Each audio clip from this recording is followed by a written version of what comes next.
O transporte comercial. Sempre havia necessidade de transportar grande quantidade de carga de um local para o outro, por vezes com um percurso bastante longo, objetos comerciais. Assim era que as caravanas de animais, carregadas de mercadorias e navios. Os israelitas exportavam principalmente produtos agrícolas e importavam os que não produziam, como ouro, prata, marfim, madeira, ferro, mármore, especiarias, tecidos, seda, pérolas e bronze. Os deslocamentos militares. Como acontece hoje, naquela época era comum viajar-se a serviço do exército. Foi dessa maneira que alguns conheceram boa parte do mundo. Pelo relato do Antigo Testamento, vemos que exércitos como os do Egito, Babilônia, Pérsia e Israel, bem como outros países, se deslocavam frequentemente. Nos dias de Cristo, havia grupos de exército romano ocupando todo o território do Império. A Pax Romana. Uma grande contribuição para a facilidade nas viagens foi a paz relativa garantida pelo Império Romano. O Império Romano fez mais que pela paz do que César Augusto. Ele acabou com as guerras e impôs a paz ao Império. Foi uma situação muito oportuna para o cristianismo, que estava para surgir, que encontrou estradas desimpedidas e facilidade de comunicação, e assim a mensagem do Evangelho pôde disseminar-se rapidamente. A indústria do turismo. É possível que, ao pensar nas condições de viagem do primeiro século, consideramos muito primitivo, mas era surpreendente o número de indivíduos que viajavam apenas por prazer. Havia mapas semelhantes aos nossos guias turísticos, dando indicações sobre as distâncias entre uma cidade e outra, sobre a localização da hospedaria e quais os serviços que o viajante poderia contar. E eles não se limitavam a visitar apenas os pontos turísticos de sua região.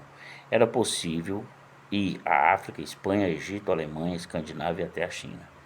Motivo das viagens. Além das viagens, negócios e turismo e deslocamento provocados por guerra, existiam ainda várias outras razões para viajar de navio e excelente estrada da época. Para visitar os parentes. Devido ao aumento das mudanças e interesses comerciais distantes, muitas pessoas se afastavam do núcleo familiar original. Então, em certas ocasiões, voltava a sua razão para a rever entes queridos. As romarias religiosas. Os israelitas e principalmente os judeus sempre tinham de ir adorar no Templo de Jerusalém e ali celebrar suas festas religiosas. Houve ocasiões em que chegaram à cidade até 25 mil peregrinos de uma vez para as celebrações. No relato sobre o dia de Pentecostes, há menção de judeus que tinham vindo do norte da África, da Ásia Menor, bem como de Roma e dos países árabes. Em outras religiões também realizavam peregrinações aos lugares sagrados.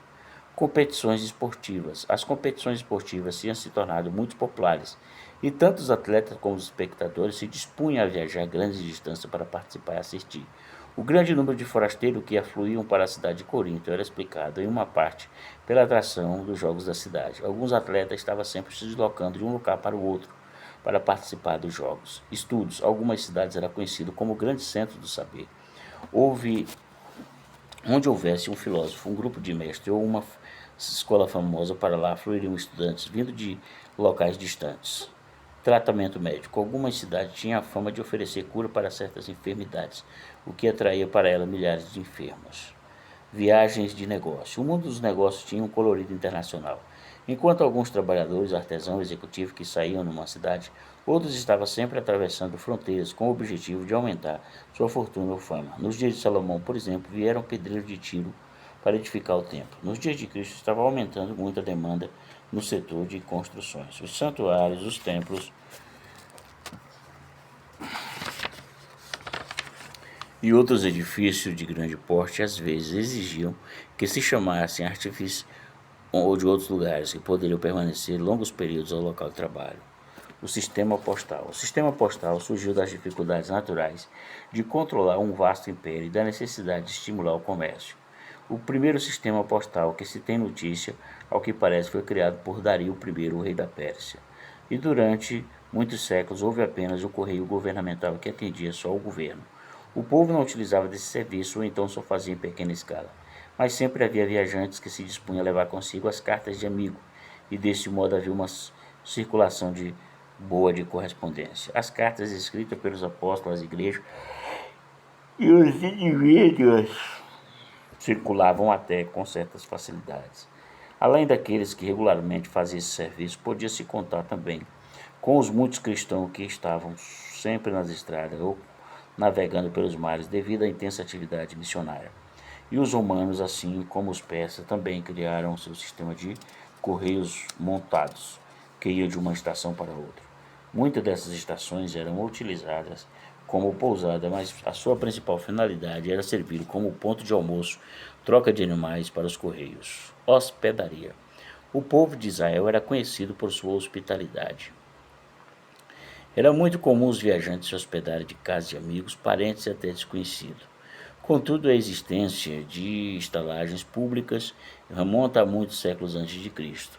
As hospedarias forneciam refeições e abrigo por uma noite por um determinado preço. Grande parte delas oferecia hospedagem, mesmo havia grandes prostitutas. Tal situação era comum nos dias de Jesus Cristo, principalmente nas hospedarias romanas. Com relação a isso, é difícil definir com exatidão a identidade de Raav.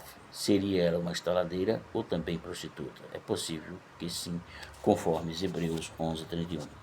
As pousadas variavam desde simples acomodações, que por mais nada eram que um cômodo constituído junto a uma casa, até os imensos khan, ou caravana.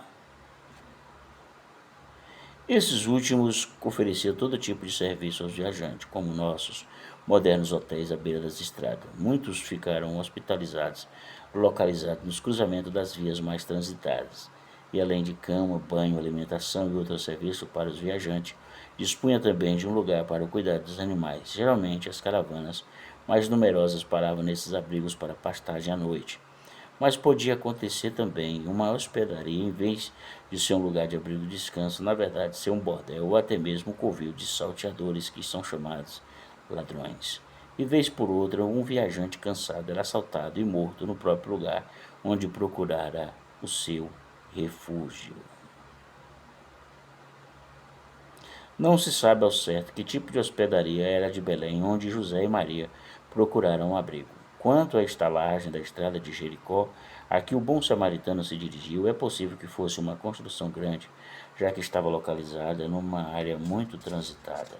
Hoje existe um hotel nessa estrada chamado Khan Hathor, que, segundo a tradição, se localizava no mesmo lugar da hospedaria citada nesse relato.